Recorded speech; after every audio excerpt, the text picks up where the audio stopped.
வணக்கம், இது உங்கள் தினக்கதிர். எங்கள் சேனலுக்கு வரவேற்கிறோம். தமிழக பாஜக சனிக்கிழமை முதல்வர் ஸ்டாலினுக்கு எழுதிய கடிதத்தில் எல்லை நிர்ணயம் தொடர்பான அனைத்து கட்சி கூட்டத்தை புறக்கணிக்கும் முடிவை விளக்கியது. ஆனால் மக்களவை தொகுதி ஒதுக்கீட்டின் விகிதாச்சார அடிப்படையில் அதன் நிலைப்பாட்டை வெளிப்படையாக தெளிவுபடுத்தவில்லை. மாநில பாஜக தலைவர் கே. அண்ணாமலை முன்னதாக எல்லை நிர்ணயம் மக்கள் தொகையை விட ஒவ்வொரு மாநிலத்திலும் இருக்கும் இடங்களின் எண்ணிக்கையின் அடிப்படையில் விகிதாசார அதிகரிப்பை உறுதி செய்யும் என்று கூறியிருந்த போதிலும் இது நிகழ்ந்தது.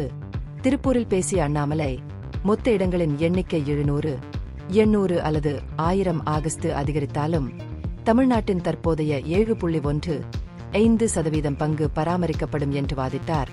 முதல்வரின் கவலைகளை கற்பனை அச்சங்கள் என்று நிராகரித்தார். ஆளும் கட்சிக்கு எதிரானதாக கூறப்படும் ஆட்சி எதிர்ப்பு உணர்வுகளிலிருந்து கவனத்தை திசை திருப்ப திமுக தேவையில்லாமல் எல்லை நிர்ணய பிரச்சினையை எழுப்புவதாக பாஜக குற்றம் சாட்டியுள்ளது. மத்திய உள்துறை அமைச்சர் அமித் ஷா கோவையில் தனது உரையின் போது எல்லை நிர்ணயத்தால் எந்த தென் மாநிலமும் மக்களவை இடங்களை இழக்காது என்றும் இந்த செயல்முறை சம விகிதாச்சார அணுகுமுறையை பின்பற்றும் என்றும் உறுதியளித்தார். இருப்பினும் இந்த கணக்கீட்டிற்கான அடிப்படையை அவர் குறிப்பிடவில்லை. இது மக்கள் தொகை அடிப்படையில் கணக்கீடு செய்யப்பட்டால் தமிழ்நாடு அதன் இடங்களின் பங்கை இழக்கக்கூடும் என்ற கவலையை திமுக எழுப்ப தூண்டியது.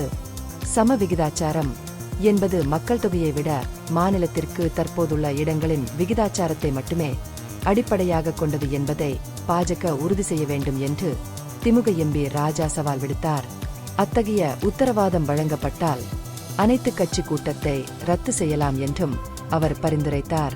அண்ணாமலையின் நிலைப்பாட்டை வலுப்படுத்தும் பொது அறிக்கைகள் இருந்த போதிலும் ஸ்டாலினுக்கு பாஜக எழுதிய கடிதம் தற்போதுள்ள இடங்களின் எண்ணிக்கை அல்லது மக்கள் தொகையை அடிப்படையாக கொண்டு கணக்கீடு செய்யப்படுமா என்பதை வெளிப்படையாக உறுதிப்படுத்தவில்லை. எந்த மாநிலமும் குறைமதிப்பிற்கு உட்படுத்தப்படாது என்பதை மட்டுமே மீண்டும் வலியுறுத்தியது. எல்லை நிர்ணயத்திற்கான முறைகள் இன்னும் அதிகாரப்பூர்வமாக அறிவிக்கப்படாத நிலையில் முதல்வர் கற்பனை பயங்கள் என்று அழைத்ததை அண்ணாமலை தனது கடிதத்தில் விமர்சித்தார்.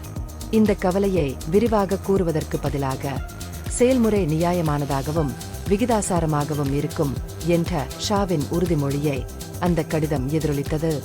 கூடுதலாக அண்ணாமலை தமிழ்நாடு மற்றும் தமிழ் மொழி வளர்ச்சிக்கு பாஜக அரசின் பங்களிப்புகளை எடுத்துரைத்து மாநிலத்திற்கான கட்சியின் உறுதிப்பாட்டை வலுப்படுத்தினார்.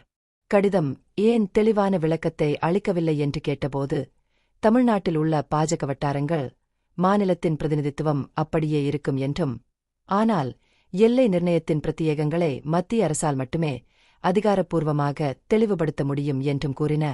இந்த மூலோபாய தெளிவின்மை திமுகவை மேலும் விவரங்களுக்கு அழுத்தம் கொடுக்க வைத்துள்ளது. அதே நேரத்தில் பாஜக தலைவர்கள் தேர்தல் ஆதாயங்களுக்காக இந்த பிரச்சினையை அரசியல்மயமாக்குவதாக தொடர்ந்து குற்றம் சாட்டி வருகின்றனர்.